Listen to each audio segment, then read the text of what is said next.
Good evening. You might be surprised to learn that opposition politicians in Ottawa are complaining about more than just the Bissonnette affair. And I've got one politician here tonight who's going to be complaining strongly about Ridley Island, the coal port up on our coast. But first, here's Ted with the rundown. He's one of a handful to have walked on the moon and flown the heavens for the American space program. Now he travels the world for God. Today with Webster, Colonel James Irwin, Apollo astronaut, lecturer, and world traveler. The Tories say it's the best deal we could get, but who speaks for the NDP? Tonight, Webster talks trees, tariffs, and taxes with Jim Fulton, MP from Skeena and NDP forest critic.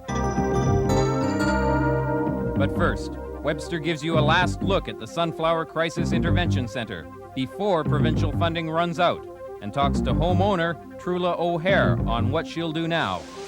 I'm standing outside the Sunflower Family Crisis Center, which is on East Broadway. And every time one of these places is chopped off the human resources lists or is about to close down, there's always considerable wailing and gnashing of teeth. And many times the wailing and gnashing of teeth is fully justified. But this morning, today, I've decided just to come to this one and see what the owner of this Crisis Family Intervention Center has to tell me about what's going to happen to her operation and the kids. Hi. Hi. Trula O'Hare. Trula O'Hare, Jack Webster. Nice to meet you. Clinical psychologist. I am. Now, do you own this building? Yes, I do. Debt-free? No, the bank really owns it. You've got a mortgage on the building? Yes, that's right. Right. Now, I don't want to be querulous, but I want to establish that this is a commercial operation. Yes, it is. It's a private operation. Good, and hopefully you make some money on it. Well, I make a salary, that's right. Right. What's your salary? $2,700 a month. And how long have you been running? 12 years. How much do you get from Human Resources to run it? For the total, it's around $400,000 a year. And have you had that automatically every year for a number of years? Oh, no, the amount goes up a bit. We haven't really had any increase in the last 3 years, but the years before that, there have been increases in the budget. You handle 6 to 8 children. How many children do you have? We have 8 beds, and we're almost always full at 8 beds. Right at the moment, you're down to 5. We're down to 5. 3 of our kids have run off. And you keep them they're just run off? Well, they were told by their social workers that they were moving, but they didn't know where, and their words were they'd try and make it on their own. So I'm quite sad about that. No control over them at all? They just well, we do have with their control stuff. over them, but I mean, you can't just sit on them 24 hours a day. They went out one evening and they didn't come home, and called and said that they weren't coming back. Now, you've got, for these 5 people, how many staff have you got? We've got 12 staff, full-time, plus some auxiliary staff that work on an occasional part-time basis. So you've got 12 staff for a maximum of 8 people. That's right. Why so heavily staffed? Well, because we're a 24-hour crisis center. We have 2 counselors on full-time all the time during the day, 1 person awake at night. We have referrals come in sometimes at 4 in the morning. We have kids that are up at night, sometimes that would be in danger to themselves if they weren't supervised. Tell me, what's your salary bill out of your $400,000? Oh, gosh, I can't tell you right off the top of my head. Don't you think Human Resources might be a little bit concerned about this kind of somewhat expensive operation for between 5 and 8 kids? Well, it's 8 kids. It's not a 5-bed group home. And if you compare us to other 8-bedded staffed resources, we're actually cheap. Let's walk up a little bit and have a little look at the places we go. Okay. Now, we're going to come into the office in here. And who's this gentleman here?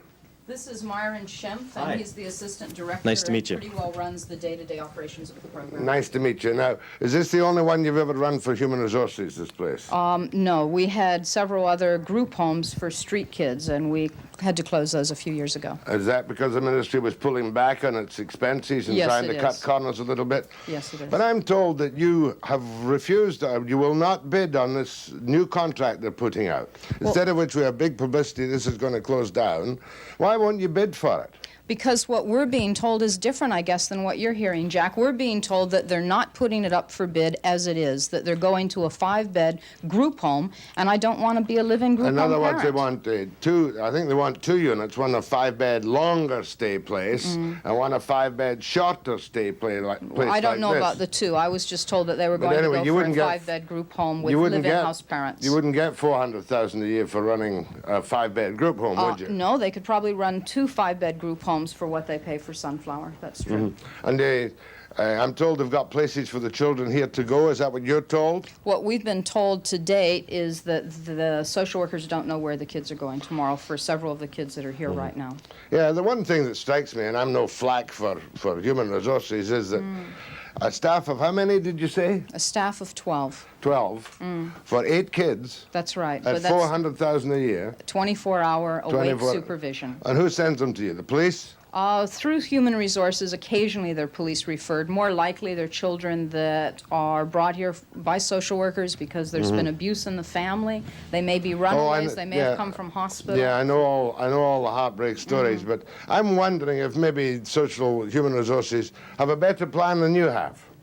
Well, you can wonder that. I wondered it for a while, too, until I investigated what they were going to be doing, and I don't think they do have a better plan. This place works. They have no criticism about our service. When did your money end?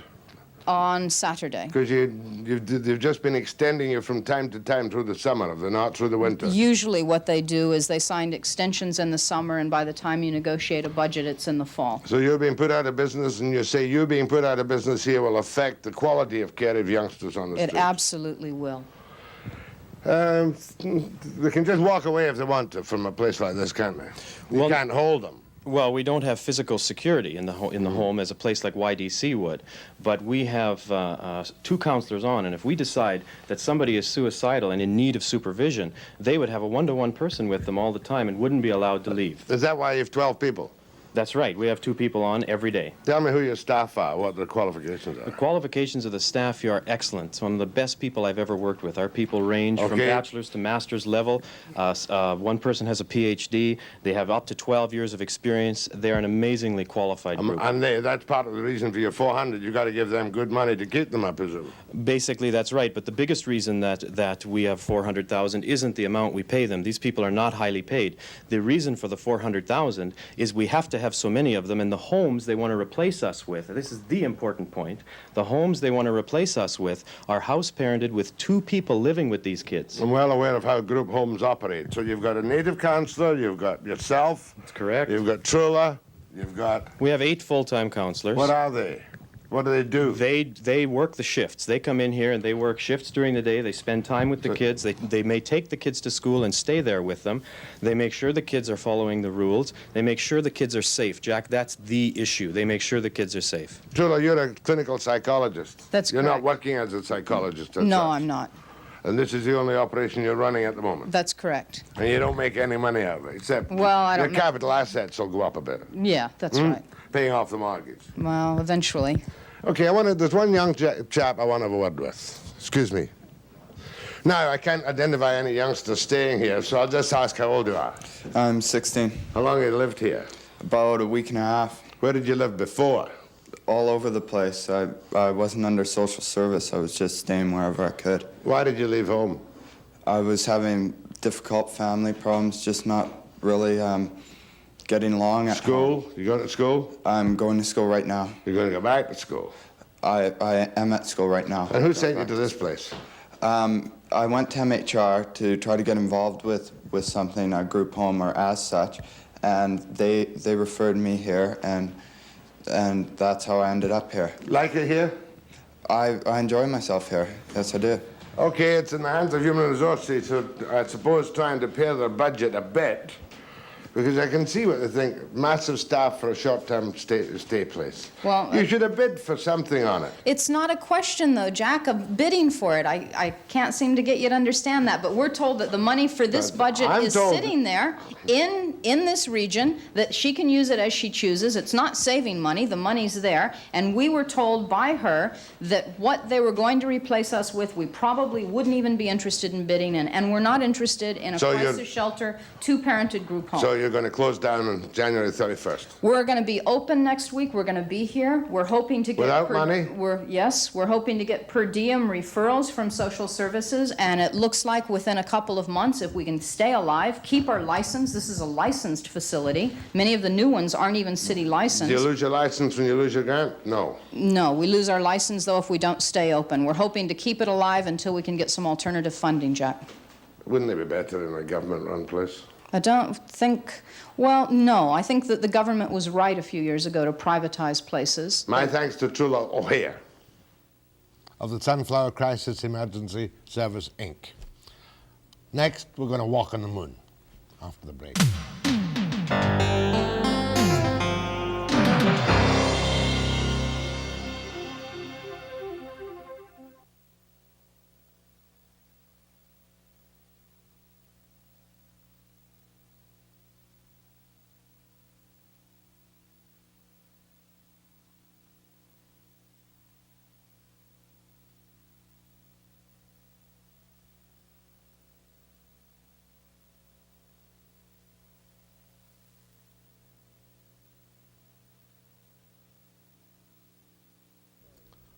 Not many people, a mere handful, can say, I walked on the moon, as can Colonel James B. Irwin, retired U.S. Air Force, Apollo astronaut, moonwalker, explorer, and Christian, right?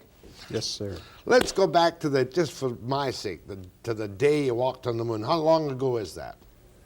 It was almost 16 years ago, 15 and a half years ago. Which the summer of 1971. Which mission was that? Apollo 15.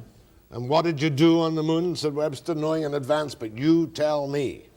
We spent 3 days there exploring the mountains of the moon. We were the first and the only mission to explore the mountains. They sent us to the Apennine Mountains, the highest mountains on the front side of the moon. And not only did we explore the mountains, but we were camped along a deep canyon, Hadley Rill. We camped at Hadley Base. That was our base camp. It was named for the British astronomer who developed the sextant. So we really thought we were in British territory while we were there, because so many things, so many features there were named for Hadley, the astronomer. Were you not terrified when you landed on the moon? No, we rejoiced. We were so happy to at last reach our objective, because we'd trained, for so many years. It seemed like we'd trained for a lifetime to get there, and all of a sudden it was real. We were there.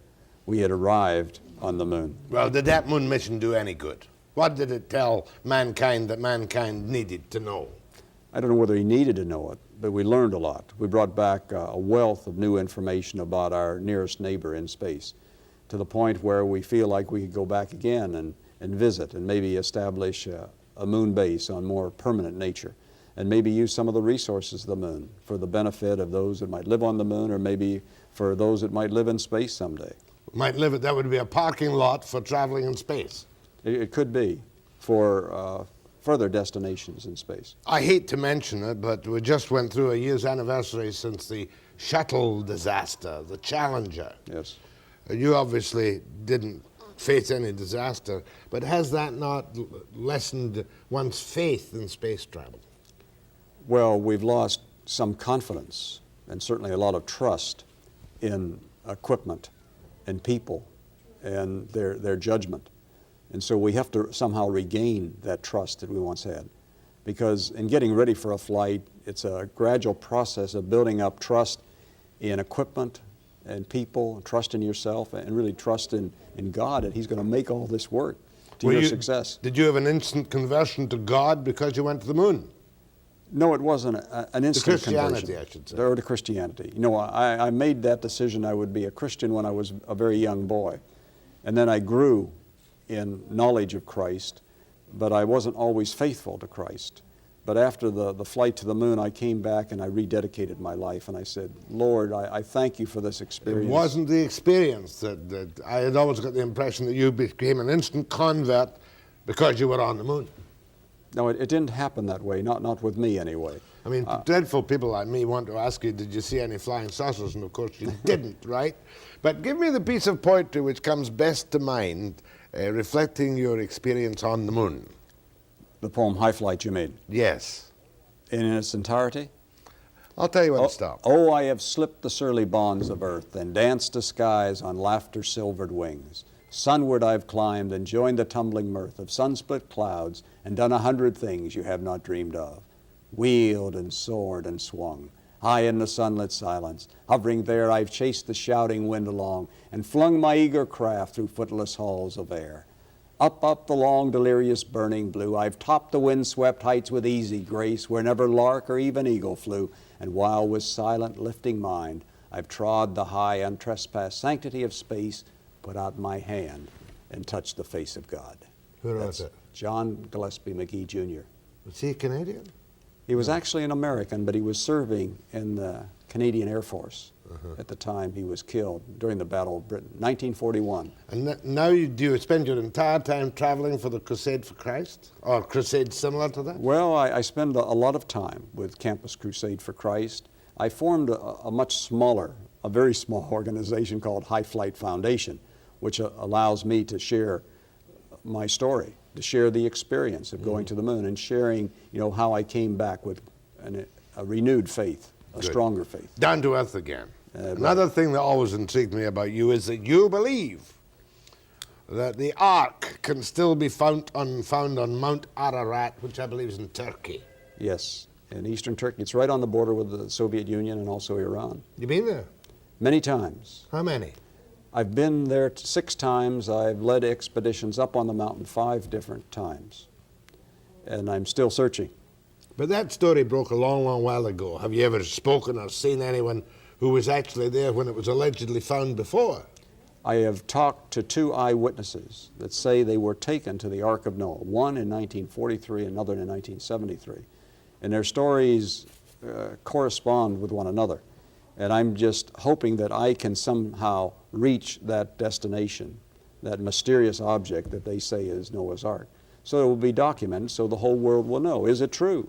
Ours is a search for truth, and we're looking for evidence.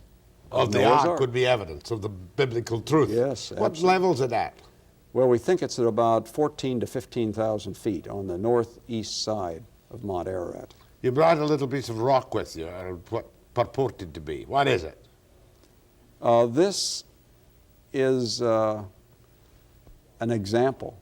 It's really a model of the rock that we found on the moon. It was labeled the Genesis rock by the press because they knew how important it would be to find a white rock. And this is the only pure white rock returned from the moon, and perhaps the oldest rock that you could find there.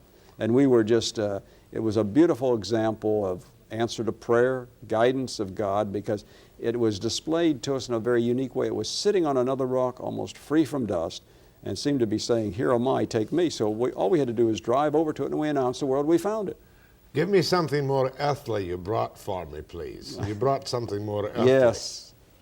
I'd be afraid to touch that. That's 10,000 billion years old copy of the original. Copy, yes. Okay, what did you bring me? I brought this photograph for you, Jack. I couldn't give you a real moon rock, but I can bring you a Can picture. you see that? That was you on the moon with Lunar 4. It was Apollo 15. It was the 4th mission to land on the moon, and that's Hadley Base at the foot of the Apennine Mountains. Right behind where I'm standing is where we found this Genesis rock. Sitting up in a clearly defined sitting up area. on, yes, like God had displayed it in a very unique way so we wouldn't miss it. And so now, you've had a lot of heart trouble. I have had a lot of problems, so it hasn't been easy. I've had 2 major heart attacks, I've had bypass surgery, and this last summer I had heart arrest, so I was actually dead for 8 to 9 minutes. But now I'm still alive, I thank God. Listen, for that. if you had it to do over again, if this was 20 years ago, and they asked you to go up in the next Challenger with all the O-rings in good shape, and not just the lowest bidder's version of safety, or somebody's misjudgment call on letting it go, would you go? Oh, I would go. The next mission will probably be the safest mission that will ever fly of the space shuttle. If I could go to the moon, Jack, I would go again, even knowing the price that I've paid, because my health has been damaged, by the experience. You sure of that? Well, I think there's a strong connection, because as a result of the hard work that we did on the surface of the moon, we were dehydrated. And so both Dave Scott and I developed a heart arrhythmia just after we left the moon, went back into space. And I've been plagued with heart arrhythmia ever since. That's irregular beats? Yes. They didn't tell us that at the time, did they? No, they were afraid to announce to the world that we were having heart problems because they thought it might jeopardize future flights. But we had thought that everything on the moon weighed nothing or next to nothing. Well, you're light, but the suit is heavy and it's stiff, and so everything you do is an effort. It's a hard work. And so we just came back exhausted after spending, 8 hours at a time out on the surface. 3 days in a row. 3 days in a row. Nothing to drink, nothing to eat, and just came back exhausted. We get into the spacecraft, take off our helmet, and just drink, seemed like gallons of water, to replenish some of the fluids in our body, but we weren't replacing the electrolytes. And so we suffered from that. Yeah, but you're still alive. How old are you? Almost 57. Oh, lots of time to go yet. Right. You can talk to Colonel Irwin, James B. Irwin, after the break.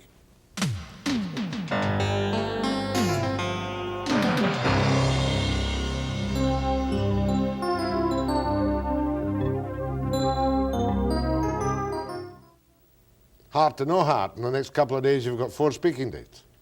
Oh, at least 4. You're a glutton for punishment. Go ahead, please. Yes, Colonel.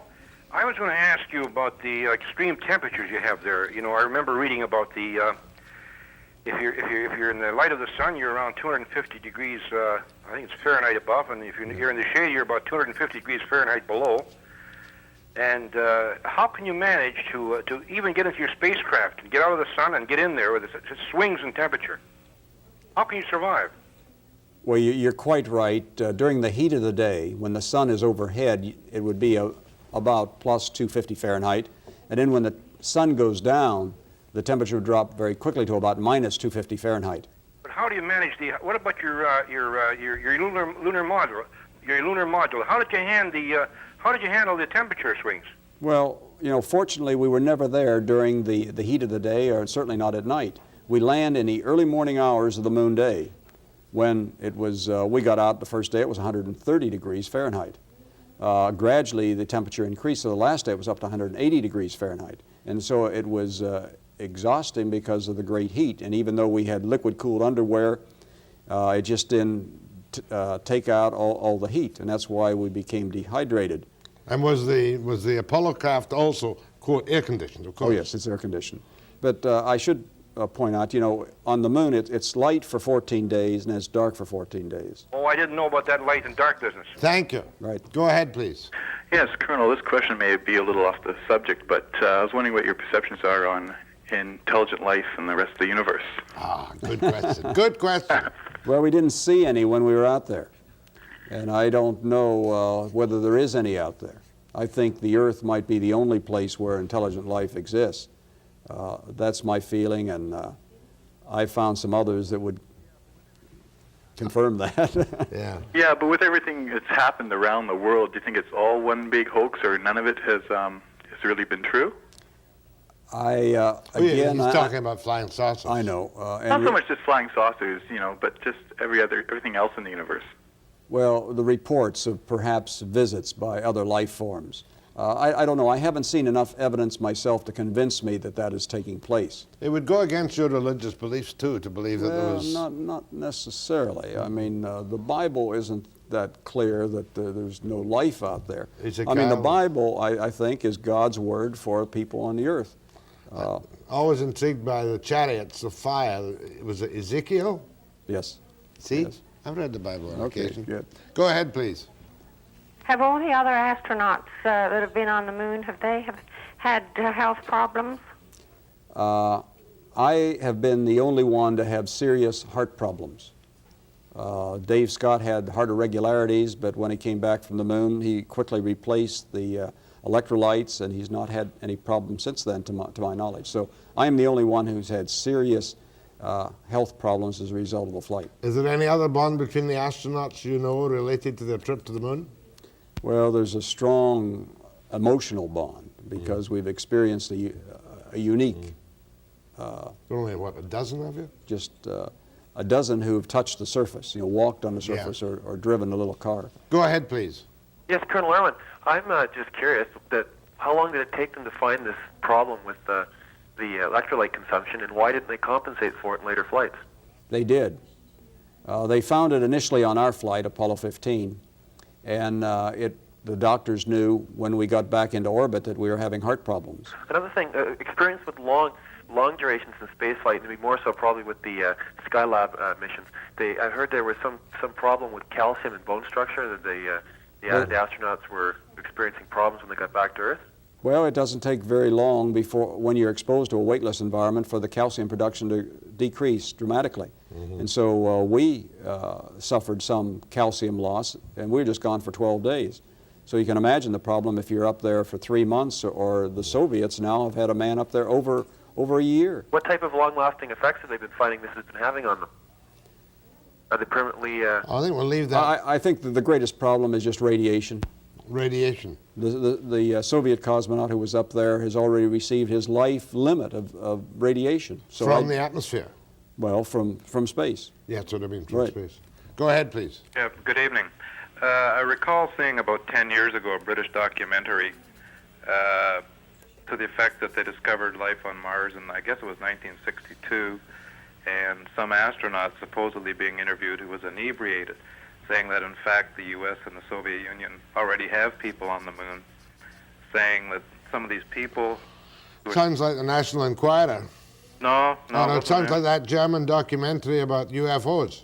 No, it was a British documentary. Are you any knowledge of that at all, Colonel Irwin? Well, he said people on the moon. I think he meant people on Mars, and I'm not aware of that. And I know that the Soviets have not had anyone on the moon either. So I'm not familiar with this documentary that he's referring to. Thank you. I don't believe it. No. Go ahead, please. Oh, yes, Colonel. Are you still involved with the space program? And I was just wondering if the Canadians will play a very major part in the space program in the future. Well, I'm sure the Canadians will play a major part in whatever space developments take place. I retired from the space program in 1972, but I'm very much interested in the space program now and in the future. I hope that I can help in any way that I can. They use us as medical guinea pigs. They encourage us to come down for an annual physical to see if there's any long-term effects from the space experience. But I'm indebted to the Canadians for the help that they've given to us in our space program. You know, I'm sure, Jack, that the legs on that little lunar module were made in Canada. No, so the first thing to touch the moon came from Canada. Canadian legs.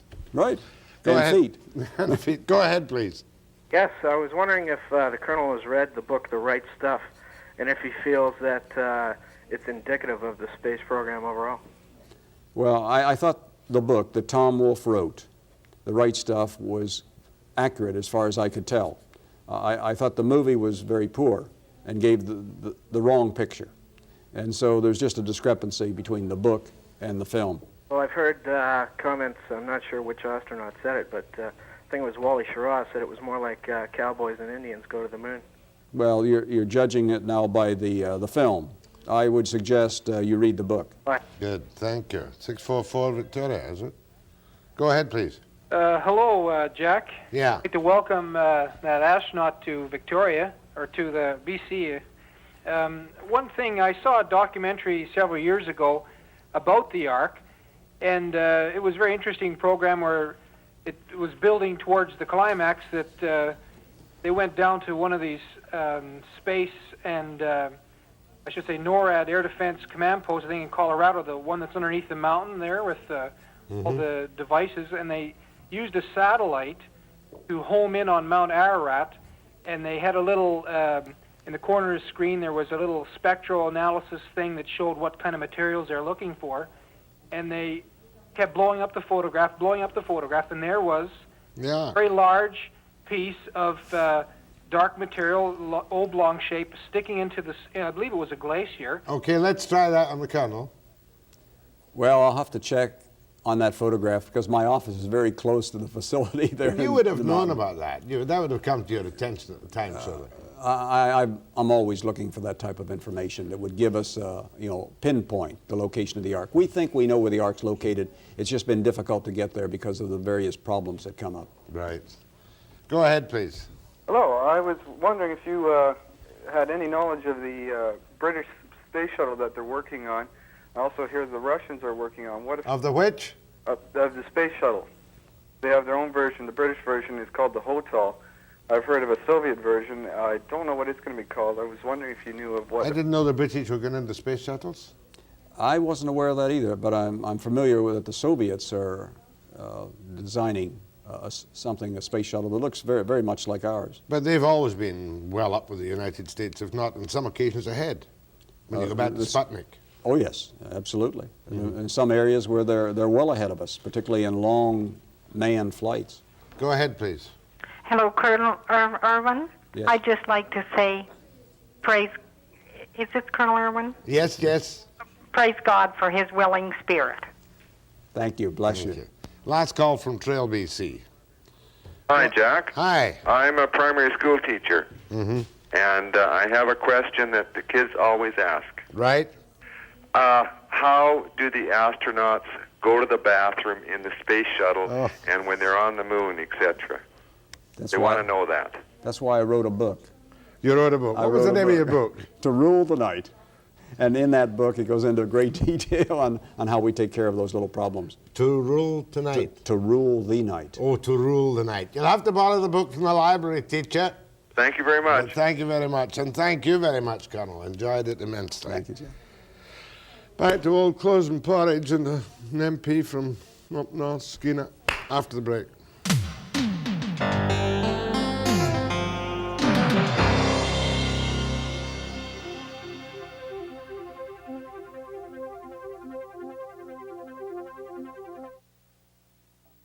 Everybody in Skeena is watching this program tonight. A brilliant performance coming up, I'm sure, by Jim Fulton. How long have you been in the House of Commons? Just about 8 years, Jack. All right, give me the party line on the Bissonnette scandal. Your party line, the NDP party line. Well, it's stinky, Jack, and to a certain extent, the Prime Minister's done the right thing. He called in the RCMP. He got rid of the minister, but there's a smell of rotting apples out there that I don't think a lot of Canadians like. Did you tell me that what Mulroney has done is more or less correct? He talked about the odious and unsatisfactory circumstances. He got rid of the minister, called in the RCMP. The House of Commons is in eruption every day about the lack of a public inquiry. Surely your leader and Turner have been united in the demands for a public inquiry now. Well, what we want, Jack, and what I think the people of Canada want, is they want to get cleared up once and for all this whole area regarding conflicts of interest involving public servants who leave D&D and they go to Orlicon, and people are going here and there, and Tory riding presidents are picking up $1 million, and there's numbered companies, and there's all these kinds of things going on. Oh, it's appalling. And I think because of the St. Stephen's affair and because of the similarities in terms of questions about conflict of interest, it's important for Canadians to have their faith in government restored by the Prime Minister having some kind of other look at this matter. Now, he says maybe after the RCMP inquiry, once it all dies down, once it gets off the front pages of the papers and off your show and off everything else, then maybe there will be something further. But I think it's pretty clear Canadians want to know, how is it possible that Mulroney keeps having his ministers involved in these kinds of things and so much money changing hands, and it doesn't look good. Far be it from us to say mea culpa for Mulroney. The Liberals have a long history of pretty awkward conflict of interest things. I could name you 2 or 3 off the top right now. Couldn't you? Well, there's been lots of them, Jack. So you're saying that if he'd said, okay, the minister has been removed, the RCMP are in due course I shall have a committee or an inquiry into the conflicts involved, that would have stifled instant opposition. That's all the Prime Minister needed to do, was to say clearly and definitively, as soon as the RCMP advised the Solicitor General, we've got the evidence that we need to prosecute, and we've laid the charges and we're proceeding. We're going to have a separate process over here to deal with the conflict of interest that would deal with these so-called blind trusts. Yeah, fair enough. I've seen some reports from the East on your participation in an inquiry into Ridley Terminals, which is a shipping port for Northeast coal. Is that correct? That's right. What committee is looking into this just now? Standing Committee on Transport. What's happening there which causes you as MP for Skeena to be a little bit perturbed?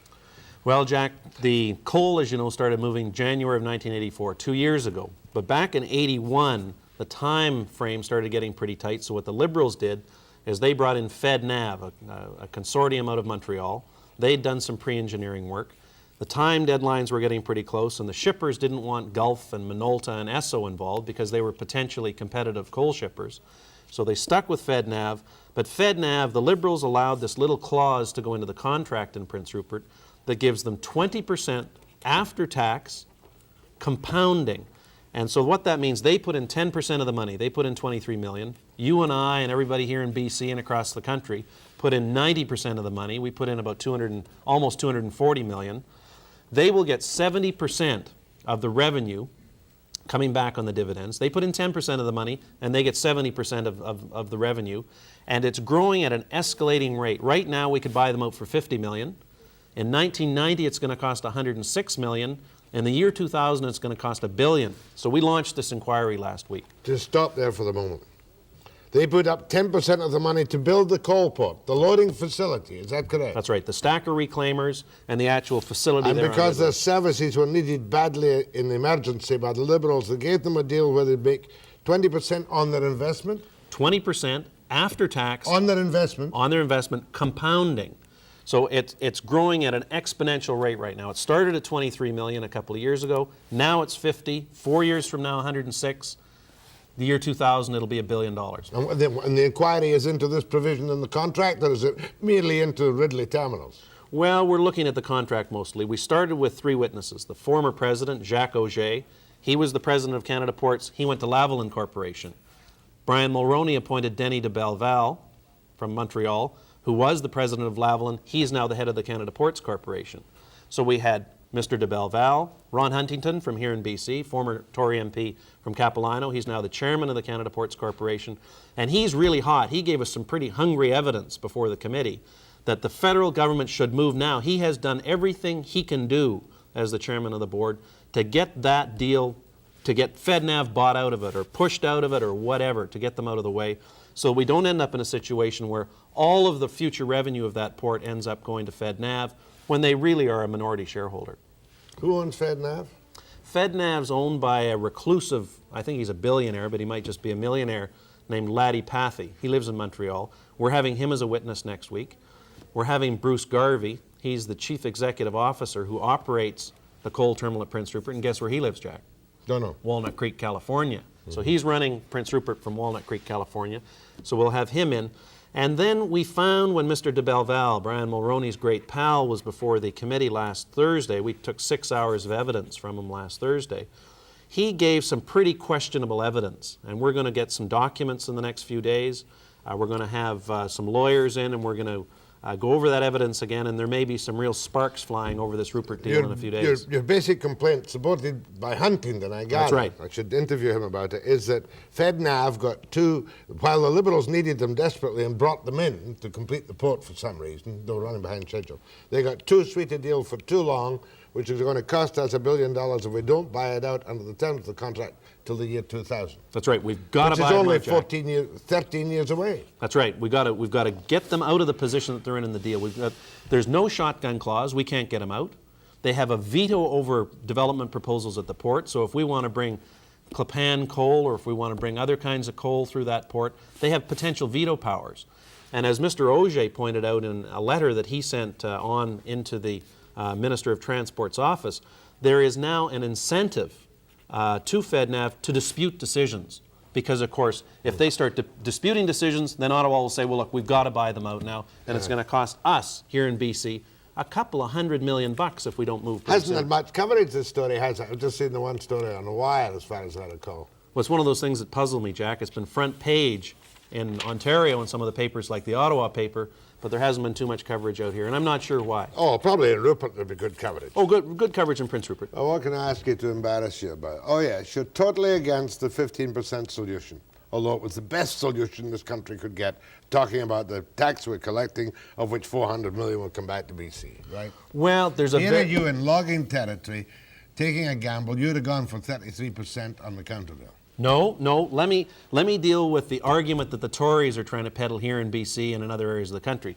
They're saying that it's just a simple question, either the $600 million a year goes into the U.S. Treasury or it comes into the treasuries in Canada and back to the provinces. Perfectly true. A 6-year-old child would tell you it's better that the $600 million comes to Canada than goes into the U.S. Treasury.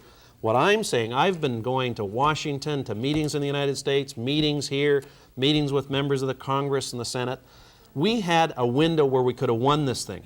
The U.S. coalition were putting out disinformation, false information in the U.S. about what was really going on in Canada. To prevent you from going on forever, you would have taken the countervail hearings right through to the final decision and then appealed them to GATT. What I would have done, Jack, and I went to Joe Clark about it, I went to Kelleher about it, and I said, look, and other members who had been deeply involved in this said the same thing to the government. Look, fan out some trade consulates across the United States, get the accurate information about this issue to Americans. This is before October 16th, before the countervail decision was made, nailing us to the wall with a false countervail. Pat Kearney's on the record saying that that was an illegal countervail and that it should have been fought all the way. Joe Clark said it was an illegal countervail. They used double mathematics. It was rotten, Jack, and the U.S. consumers are going to pay the piper on this because it's price fixing. The Americans don't want to talk about it. They used us, they used our industry, here in BC particularly, to fix prices in the United States, to increase the cost of housing in the United States. Take a breath. Questions and calls to Jim Fulton, NDP MP, Skeena.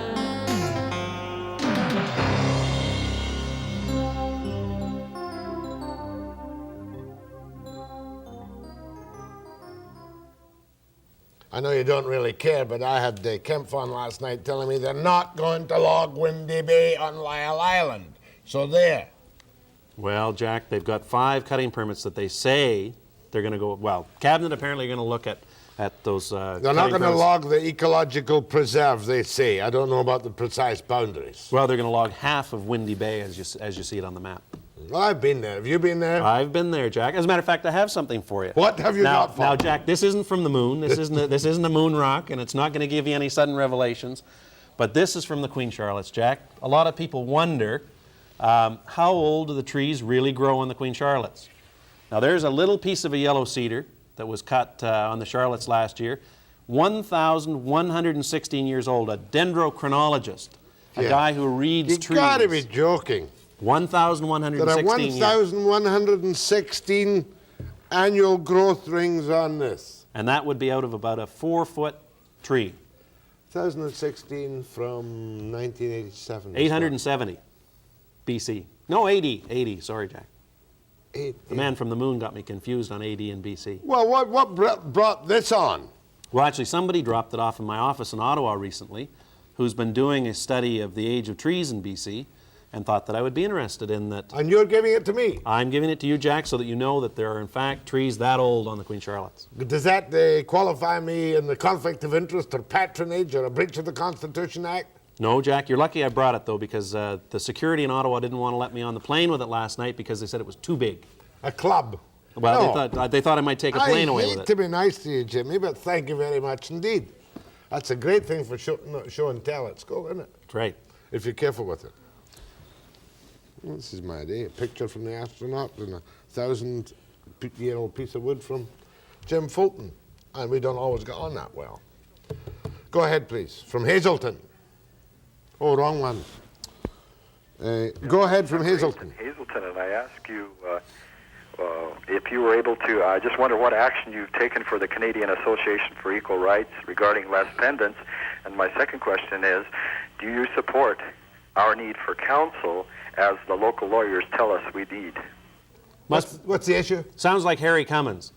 Maybe or may not be. Let me tell you what I've done. What is the issue? Oh, the issue is the lease pendants. It's in relation to the Gitsenwet-Sawatan case before the Supreme Court. A bunch of particularly agricultural leases, some ski lots, and some other properties are tied up in a lease pendants. On an Indian land claim. That's right. I met with the group that are attempting to get some assistance, either federal or provincial, so that they, as innocent third parties, can make sure that if they are involved in agricultural leases or whatever, that their legal rights are upheld, obviously. And what I've done is I've been in touch with the appropriate minister. In this case, it's the Minister of Justice, Mr. Netishin in Ottawa, to see whether or not Ottawa will provide some direct either financial assistance or legal assistance so their concerns, which are legitimate and real. They're innocent third parties in many cases. Oh, because the action at the moment between the Indian, the Gitscan, and the people with...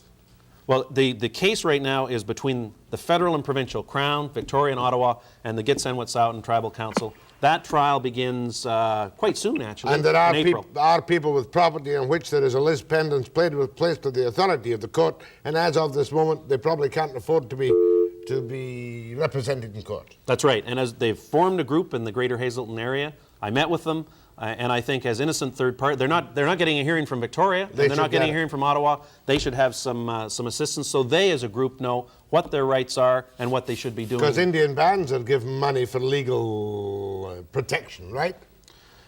Well, there's a fund that's been set up at the federal level to deal with these mega court cases. Go ahead, please. Hello. Oh, nobody there. I missed one. Go ahead, please. Jack, Mr. Fulton seems confused and I would suggest uninformed. Right, carry on. On the lumber countervail issue. I mean, he gave you some comments what he would have done prior to October 16. Mm-hmm. But, I mean, October 16 came and went. And between October 16 and December 30th, Canada and the involved provinces had to go for the best deal they could get. Now, if Mr. Fulton has any evidence that the countervail decision would have been less than 15, he's probably the only one that has that evidence. He also must know that the intrusion that would have come had Commerce ruled on December 30 is much more than we're now facing in terms of this ad hoc arrangement we have with the U.S. industry. And when he talks about GATT and the judicial process 1, 2, 3, 4 years down the road, he's talking about pie in the sky. Well, let's start back a little bit. Let's start back prior to October the 16th. We should have got information in the United States. Let's not do... But we didn't. We didn't, so let's leave that. But let's deal with what was put forward by the Minister of International Trade and the Minister of External Affairs. They made it very clear that there was double counting used by the Department of Commerce. We all have that at the time. And that the ruling was illegal. And I think we should have at least stayed on with the GATT panel, because if it was illegal then, it's illegal now. If it should have been only 7%, according to the federal government, then at least I think we should have taken a legitimate crack at trying to get that 7%. Caller, you're right, Jim's wrong. GATT would 4 years down the road would have given us the authority perhaps to levy imposts on American imports. That's correct. That's about all. So there, we don't... You blinked that time. You're looking for cheap political advantage. Cheap political advantage act. That countervail was illegal, and I don't think we should have backed down. I think it's pretty clear that we should have. I mean, Pat Kearney said we're going to fight it all the way. It's an illegal countervail. They've used double counting. They've cheated on us. Third time you've told me that. Go ahead on from Slocan. Good evening, Jack. Good evening. Good evening, Jim. Good evening. I'd like to know your views on the watershed logging issue. As you may know, we have been trying to negotiate an agreement with the local officials on the watershed issue here in the Slocan Valley. And I would just like to know what your position is on some protection for water users in regards to development of timber users in the watersheds of this area. Well, caller, not only in relation to the Slocan question, but I think province-wide, we have to get ourselves into a position where we start bringing in logging plans that are based on watersheds so that we can maintain some kind of consistency in terms of policy, whether it's selective logging or setting up appropriate buffer zones. There has to be some kind of overall policy brought in that preserves the integrity of those watersheds, many of which can be wiped out like that with the kinds of logging that are going on. That's a nice motherhood answer to a very tricky issue. Well, it's true, Jack. The kind of logging that's been going on in our watersheds is inappropriate, and I think we have to come in to the 20th century with the kinds of technology that we've got to get in there and do the proper kinds of logging and the proper kind of leaf strips. Depends on how efficient Kempf makes the forestry department in BC. Go ahead, please. Hello? Yeah. No, something is amiss here, because I think that, people don't really see, because of the news media, what's really going on. Am I right? Could be. What are you talking about, though? Oh, I'm just saying, like, me as an individual, not being in the lumber industry, really doesn't know what's happening. Well, you know the final effects of things. You know that we're paying 15% within Canada at the moment. I appreciate that. And some people say it would have been 33%, and some people like Jim say that it could have been fought and beaten all the way through. And that's the best I can do you. Time for one quick one? No, I don't have time for one quick one. I'm very grateful for the 1,000-year-old. First time I've been given payola right up on a program, which I really thought was very nice. Right out indeed. front graph, Jack. My It's a thanks pleasure to to Jim give it to you. Fulton, MDP, MP for Skeena. I'll be back after the break.